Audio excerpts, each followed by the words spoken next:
श्रीमद्कुञ्जविहारिणे नमः। कर्पूरगौरं करुणावतारं संसारसारं भुजगेन्द्रहारं सदा वसन्तं हृदयारविन्दे भवं भवानी सहितं नमामि। मन्दारमालां गुलितालिकाय कपालमालाङ्कितशेखराय दिव्यम्बरायै च दिगम्बराय नमः शिवायै च नमः शिवाय। प्रत्यक्षदीपं दर्शयामि श्रीगोपालकृष्णाय नमः। श्री वृंदावन विहारिणे नमः। श्रीमद्कुंज विहारिणे नमः। बोलिए श्री वृंदावन बिहारी लाल की जय।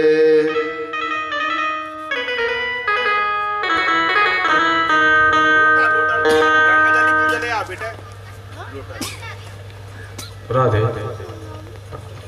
राधे राधे राधे राधे राधे राधे।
सीतानाथ समारंभां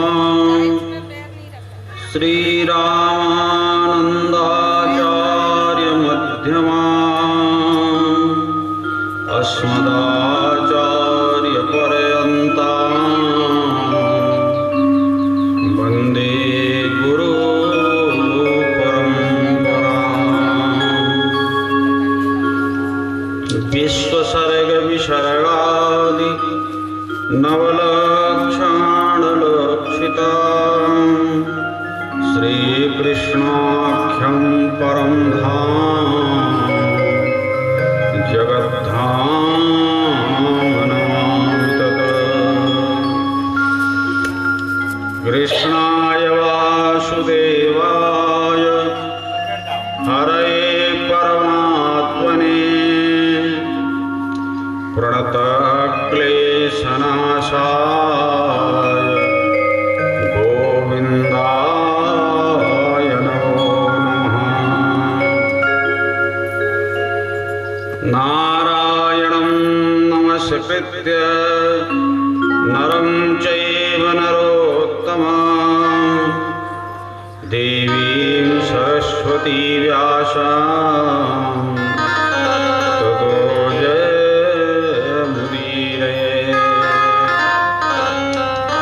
नमोऽस्तु ते व्यास विशालबुद्धे पुल्लारविन्दं यतपत्रनेत्रम् येन त्वया भारततैलपूर्णं प्रज्वालितो ज्ञानमयप्रदीपः मनोजवमारुततुल्यवेगम् जितेन्द्रियां बुद्धिमतां वरिष्ठं वातात्मजगवानरयोथमुख्यं श्रीरामदूतं शरणं प्रपद्ये। बोलिए श्री वृंदावन बिहारी लाल की जय।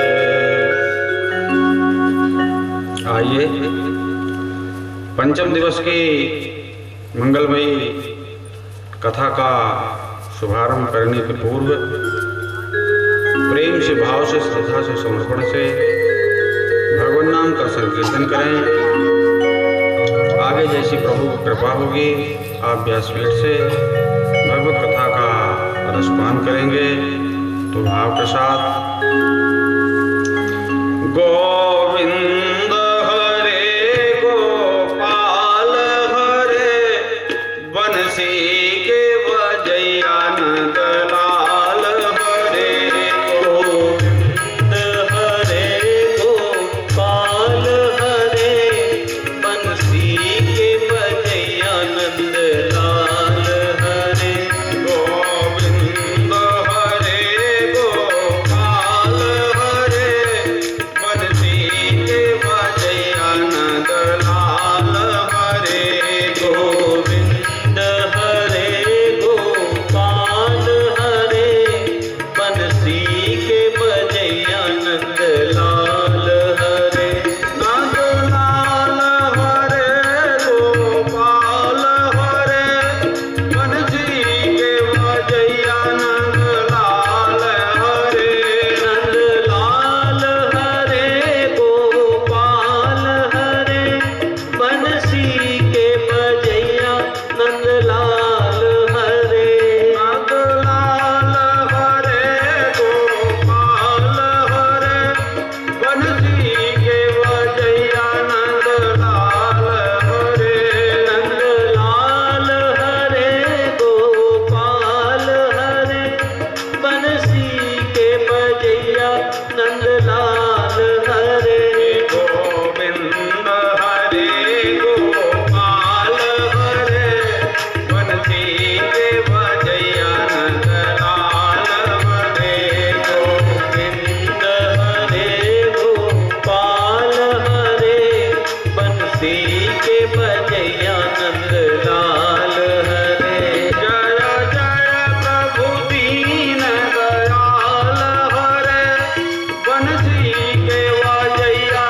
नंद लाल हरे जय जय प्रभु दीन दयाल हरे बंसी के बजैया नंद लाल हरे जय जय प्रभु दीन दयाल हरे बंसी के बजैया नंद लाल हरे जय जय प्रभु दीन दयाल हरे बंसी के बजैया नंद लाल हरे गोविंद हरे गोपाल हरे बंसी के बजैया नंद लाल हरे गोविंद हरे गोपाल हरे बंसी के बजैया नंद लाल हरे गोविंद हरे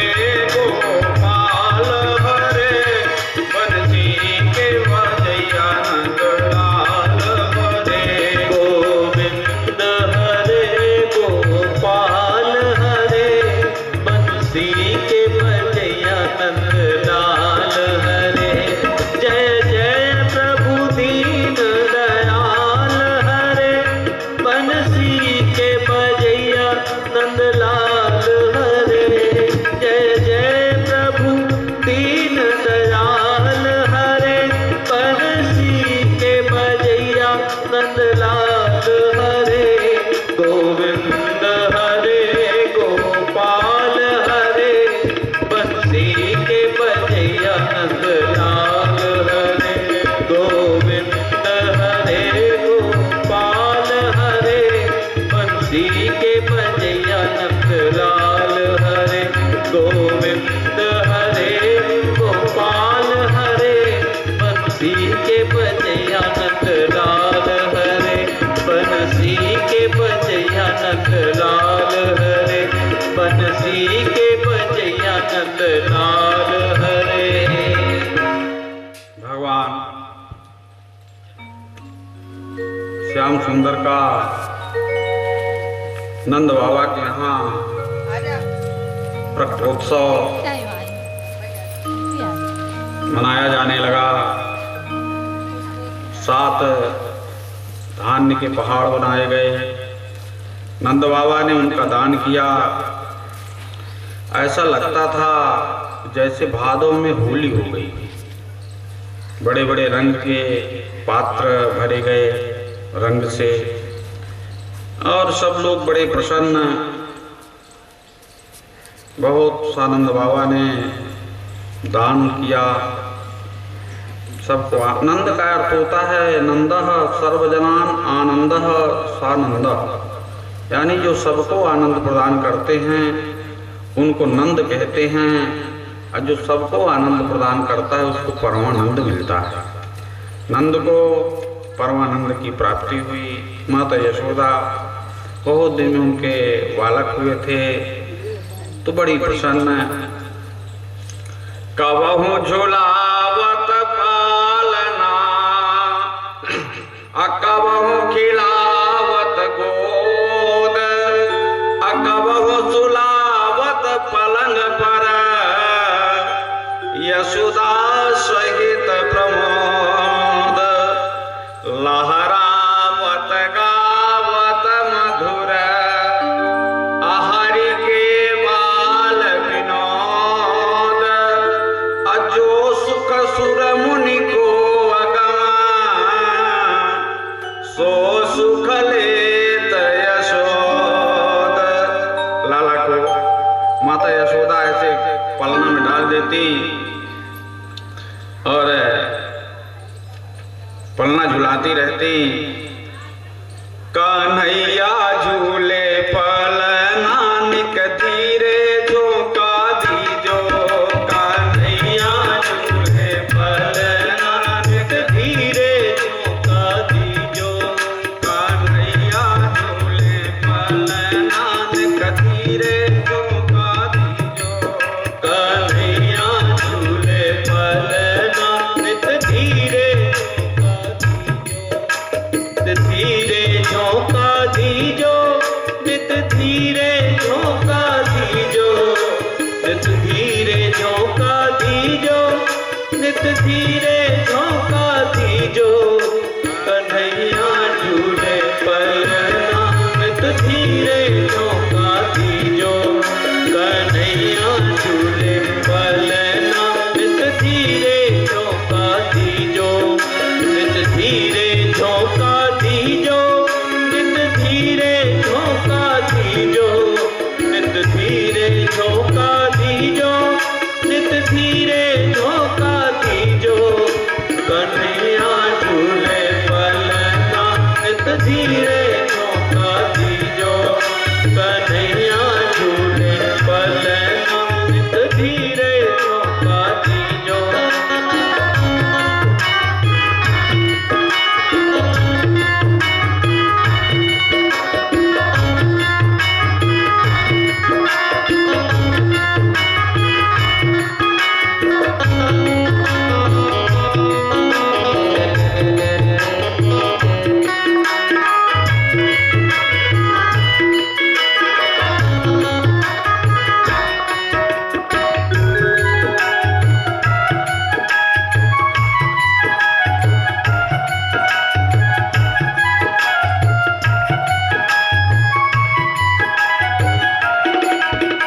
मथुरा में हरि जन्म लियो है, मथुरा में हरि जन्म लियो है, मथुरा में हरि जन्म लियो है, मथुरा में हरि जन्म लियो है, मथुरा में हरि जन्म लियो है, मथुरा में हरि जन्म लियो, गोकुल में झूले पलना, कन्हैया झूले पलना नित धीरे झोंका दीजो, कन्हैया झूले पलना नित धीरे झोंका दीजो, नित धीरे झोंका दीजो, नित धीरे झोंका दीजो, नित धीरे झोंका दीजो, नित धीरे झोंका दीजो, कन्हैया झूले पलना नित धीरे झोंका दीजो, कन्हैया झूले पलना नित धीरे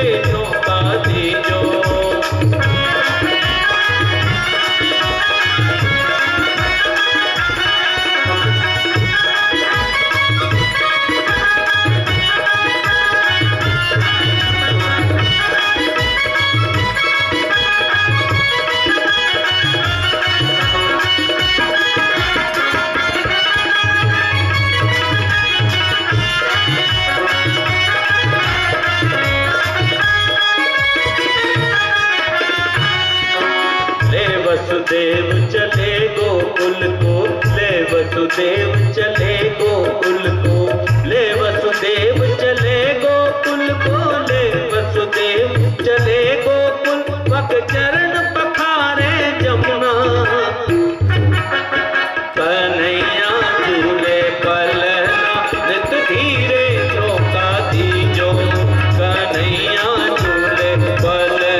धीरे झोंका दीजो कन्हैया झूले पलना, नित धीरे झोंका दीजो कन्हैया झूले पलना, नित धीरे झोंका दीजो।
उत्सव मनाते मनाते 6 दिन हो गए। भगवान की छठी हुई, बालकों की छठी होती है। बालकों की जो अधिष्ठात्री देवी है षष्ठी देवी, उनका पूजन होता है छठवें दिन। तो भगवान की भी छठी हुई। छठी के बाद नंद बाबा को स्मरण आया कि मैं कंस को कर देने नहीं गया, तो वार्षिक कर चुकाने के लिए नंद बाबा कंस के यहाँ गए। कंस को कर दिए और अलग से कुछ उपहार ले गए थे, दिए और कहा कि हमारे यहाँ लाला हुआ है। कंस ने कहा कि नंद तुम्हारा लाला चक्रवर्ती सम्राट बने। नंद कहें कि राजन आपके मुंह में घी शक्कर। उधर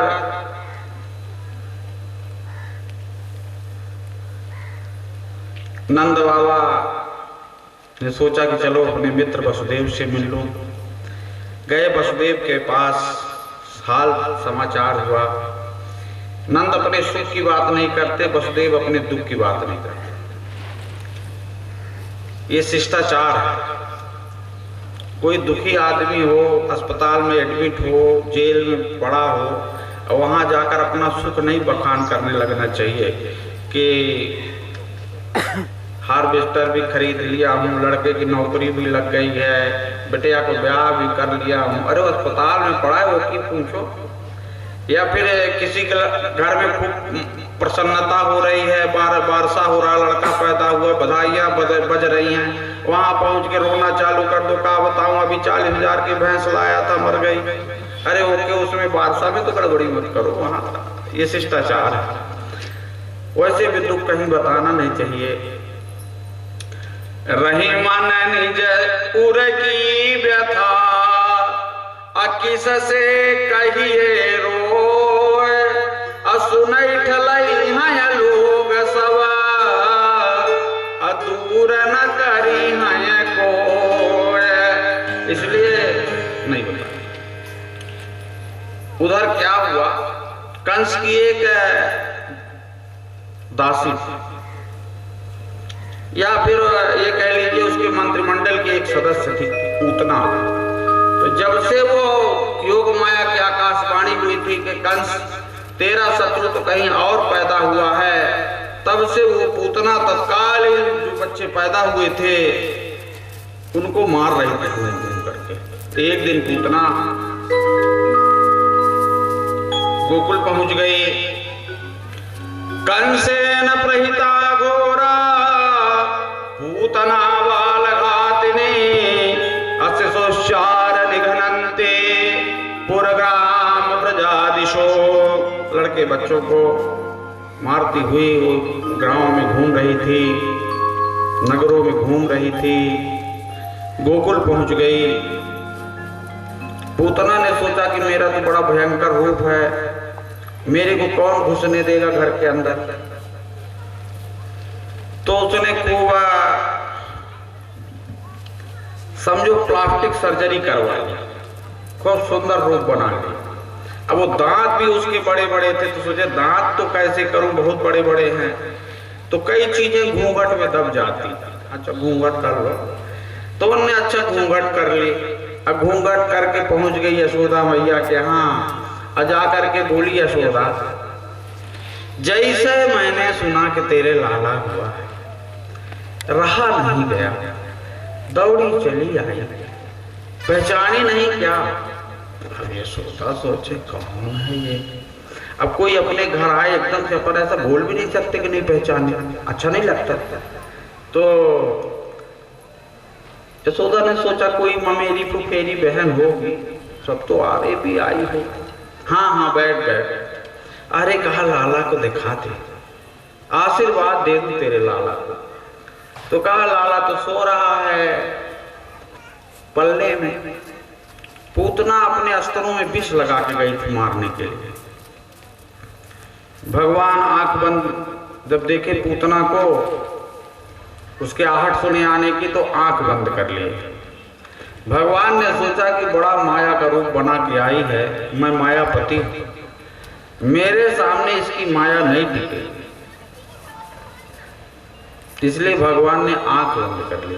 अथवा भगवान ने विचार किया, आंख बंद करके सोचा कि जो कोई बहुत पुण्य किया रहता है उसको मेरा दर्शन होता है। पूतना ने ऐसा कौन सा पुण्य किया है जिसके कारण इसको मेरा दर्शन हो रहा है। अथवा भगवान ने शंकर जी का स्मरण किया कि प्रभु ये विष लगा के आई है, तो आप पधारो, विष पान आप करो और दुग्ध पान मैं करता हूँ। ऐसे संतों ने बहुत कारण बताए हैं, वल्लभाचार्य जी ने, हरिसूर जी ने, ऐसे बहुत से कारण बताए हैं। पूतना पहुंची और अपने विष लगे हुए स्तन भगवान के मुंह में दे दिए। भगवान बड़े जोर से उसका दुग्ध पान करने लगे। दूध के साथ साथ भगवान उसके प्राण को भी पीने लगे। पूतना को बड़ी वेदना हुई।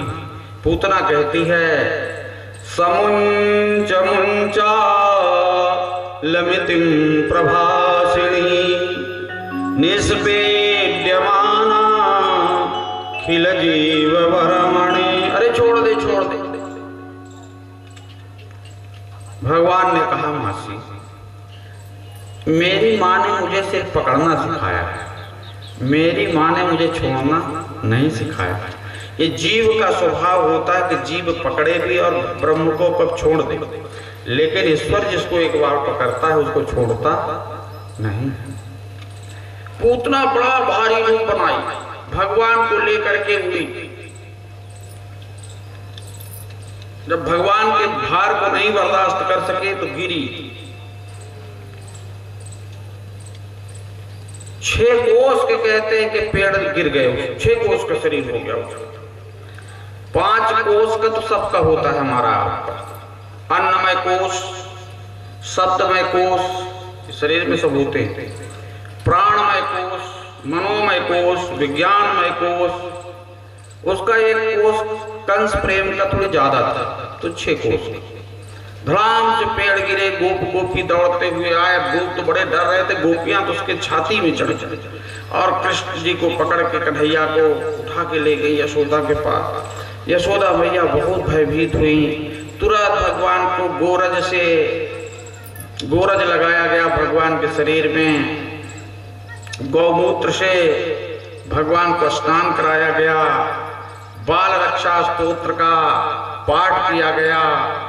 उधर नंद बाबा से वसुदेव कहते हैं कि मेरे को ऐसा लग रहा है कि तुम्हारे गोकुल में कुछ अघटित घटा, कुछ दुर्घटना हुई, इसलिए जल्दी लौट जाओ। नंद बाबा जानते थे कि वसुदेव जी बड़े ज्योतिषी भी। जल्दी जल्दी नंद बाबा डरते डरते चल दिए। जब वहां पहुंचे सब बताए सब लोगों ने पूरी कहानी। जाके देखे पूतना को तो इतना भारी शरीर था, उसके पांव ऐसे थे जैसे किसी नदी में कोई बड़ा पुल बनाया गया हो, ऐसे पेट ऐसे थे जैसे भोपाल को ताल नहीं है, तालाब बहुत बड़ा भोपाल का प्रसिद्ध है, सूख गया हो जैसे इतना बड़ा पेट। आंखें ऐसी थी जैसे रोजगार गारंटी के 2 कुआं अगल बगल खोद दिए गए हो, रोजगार गारंटी कुओं में पानी नहीं रहता, ऐसी आंखें थी भारी। कहते हैं उसका हाथ जो था हाथरस जा करके गिरा, अलके अलीगढ़ जा करके गिरी, छाती के जहर आगरा जा करके गिरा, गर यानी आगरा वही जहर। सोचे अब इतनी बड़ी चिता कैसे बनाई जाए। तब वो गोप तो सब थे उनके घर में, खूब कुल्हाड़ी उल्हाड़ी टांगा होगा सब था, वो कुल्हाड़ी लेके आए, उसके शरीर को टुकड़े टुकड़े काटे और जो पेड़ गिर गए थे उन्हीं को उसके ऊपर रखे और दाह संस्कार कर दिया। पूतना के शरीर से बड़ी सुगंधी निकली, क्योंकि पूतना का स्पर्श भगवान ने कर लिया था। फिर ऐसे ही कागा सूर्य का दिवस का कबनिहारी ढिंग आयो, अब पकड़ते टुआ तुरंत कंस के पास पठायो। भगवान ने कागासुर का वध किया।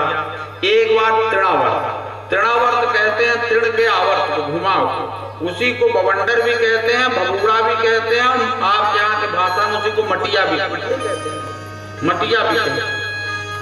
तो बवंडर के रूप में आ गया। उस समय माता यशोदा लाला को दूध पिला के ऐसे ऐसे झूला रही है। भगवान ने सोचे कि मैया तो थोड़ा थोड़ा झूला रही है, मामा तो उड़न खटोला भेजा, तो भगवान ने थोड़ा सा भार बढ़ाया। तो माता यशोदा को लगा कुछ ज्यादा दूध पिला दी क्या, है तो बड़ा भजन लग रहा है। तो माता यशोदा रख दी। वो तृणावर्त उड़ा के ले गया भगवान को। जब बहुत भार लगा तृणावर्त को तो उसको लगा कि मैं कोई काला पत्थर उठा लाया क्या। देखो सब पत्थर में भगवान देखते, वो मूर्ख भगवान में पत्थर देखते, मैं कोई पत्थर उठा लाया क्या। भगवान के भार से उसके भी प्राणांत हो गए, वो भी मर गया। फिर 108 दिन के जब भगवान हुए तो माता यशोदा भगवान के अंग परिवर्तन का उत्सव कर रही थी, कर्मठ बदलने का। उस समय एक उत्कच नामक असुर छकड़ा में आकर के सकट में बैठ गया, इसलिए उसको सक्तासुर भी कहते हैं। भगवान ने अपने पैर को आकाश में उड़ा दिए, वो असुर भी मर गया। ऐसे करके वर्ष भर बीत गए। एक दिन वसुदेव जी ने गर्गाचार्य से कहा कि महाराज मेरे बालक रहते हैं गोकुल में नंद के यहाँ, तो जा करके उनका नामकरण संस्कार कर दीजिए, वर्ष भर होने जा रहे हैं। उनके वो पुरोहित थे। क्षत्रियों के पुरोहित पीढ़ी दर पीढ़ी चलते। क्षत्रियों की एक पहचान ये भी है कि उनके यहाँ पुरोहित बार बार नहीं बदले जाते। तो आप जाइए मेरे लाला का नामकरण संस्कार कर दीजिए। गर्गाचार्य जब आए गोकुल, नंद बाबा ने देखा गर्गाचार्य को, बड़े प्रसन्न हुए कि आज हमारा घर आपके पधारने से कृतार्थ हो गया। प्रभु ताता जी प्रभु की सने, प्रभु ताता जी प्रभु की सने, पाया वो पुनीत आज मांगे, पाया वो पुनीत आज मांगे, पाया वो पुनीत आज मांगे, पाया वो पुनीत आज मांगे।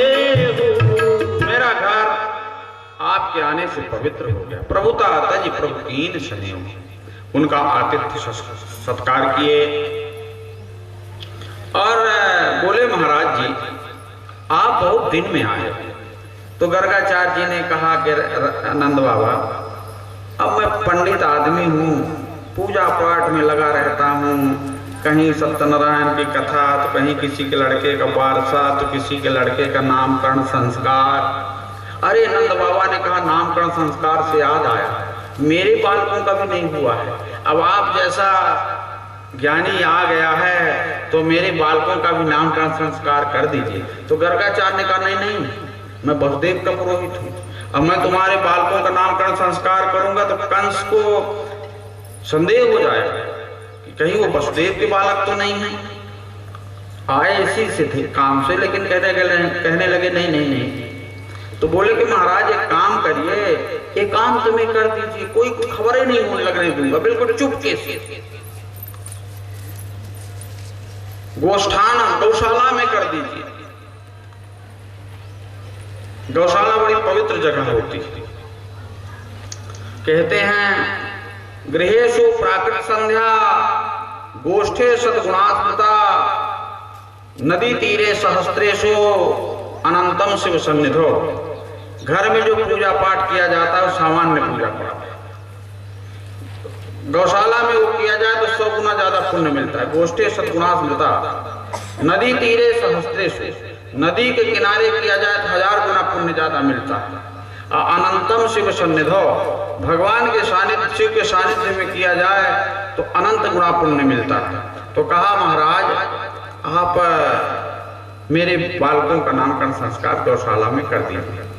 तो गर्गाचार्य जी ने कहा नंद बाबा से चलिए ठीक है। गए गौशाला में। यशोदा मैया ने रोहिणी से कहा कि एक काम करते हैं, ये तू अपने बालक को हमें दे दे और इसको तू ले ले, मेरे बालक को। पता तो चले कि बाबा असली बाबा है कैसे खड़िया पलटन को है, बताता है कि सही कि नहीं बताता कि किसके कौन बालक है। तो बोले हाँ। रोहिणी ले ली यशोदा जी के बालक, यशोदा रोहिणी जी के बालक को। गर्गाचार्य जी जब बैठे आंख बंद किए कहा यशोदा जो तेरी गोदी में है अयम ही रोहिणी पुत्रो, ये रोहिणी का बालक है। आंख से यशोदा मैया ने रोहिणी से कहा नहीं बाबा असली है, खड़िया पलटन को नहीं है। गर्गाचार्य ने कहा जरा ये जो सांवला वाला है मेरे गोदी में देना, गोदी में ले लिया। गर्गाचार्य की लग गई समाधि।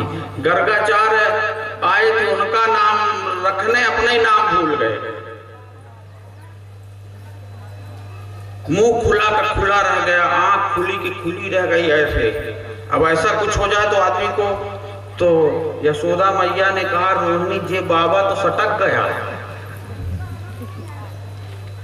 तो रोहिणी ने कहा कि हाँ मेरे को तो जब घर से अपने आया था ये तभी कछु बीमार लग रहा था। अरे बाबा मरना ही था तो अपने घर में मरते, हमारे घर में काहे मर गए। अब काफी देर के बाद आंख खुली। अरे बाबा जी आपको क्या हो गया था। अरे बोले खूब सोच विचार रहा था इसलिए देखने के लिए इनका भविष्य वगैरह। तो कहा बाबा जी बताओ क्या कैसा है इनका नाम वाम। बोले जो रोहिणी का बालक है ये रम क्रीड़ायामिति रामा, अथवा योगी जन जिनमें रमण करते हैं उनका नाम राम, इनका नाम राम होगा। लोगों को आनंद प्रदान करेंगे इसलिए भी इनका नाम राम होगा।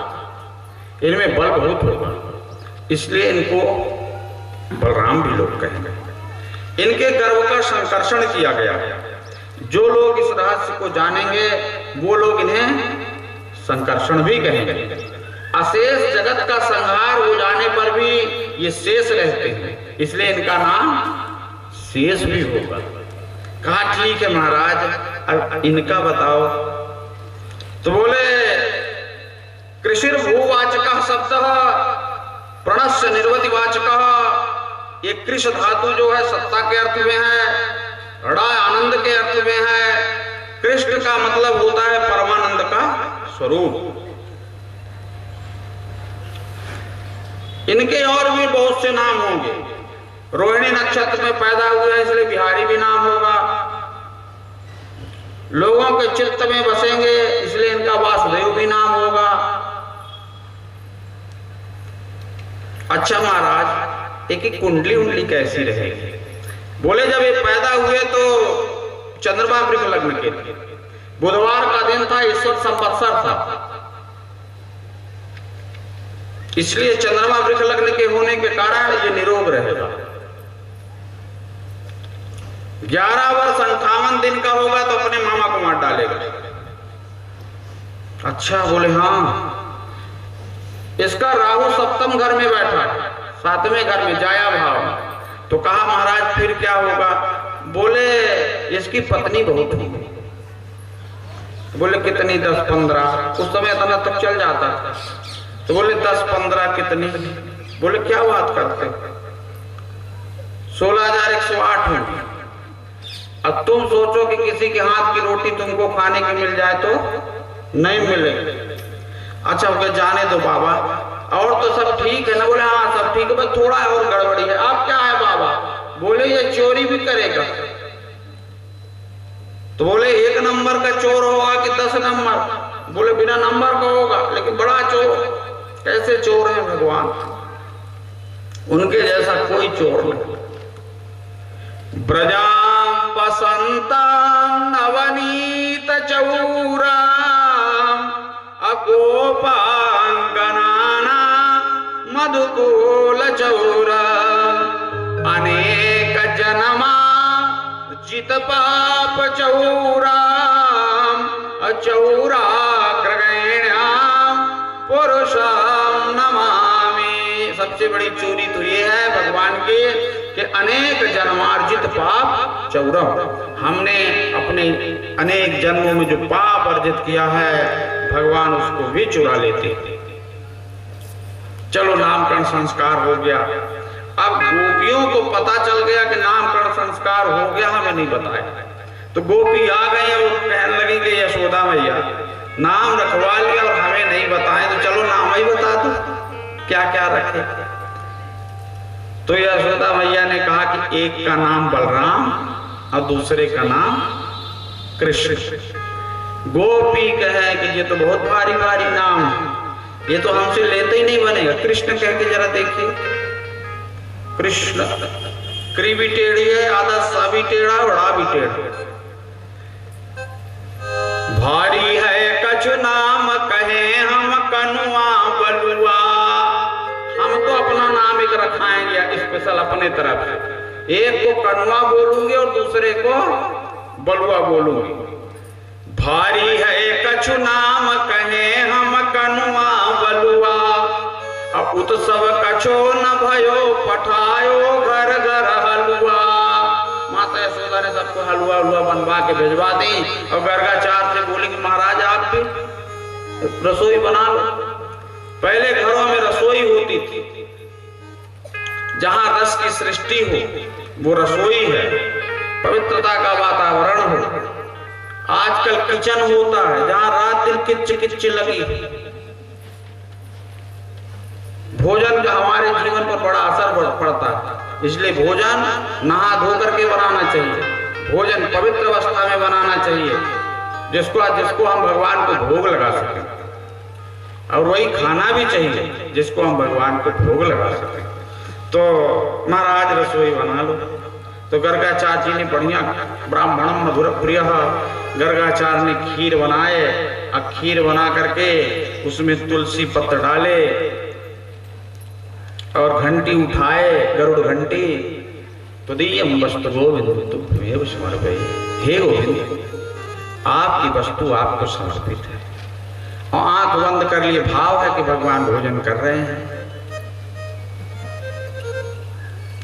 भगवान आए, घुटने घुटने चल के और खीर खाने लगे।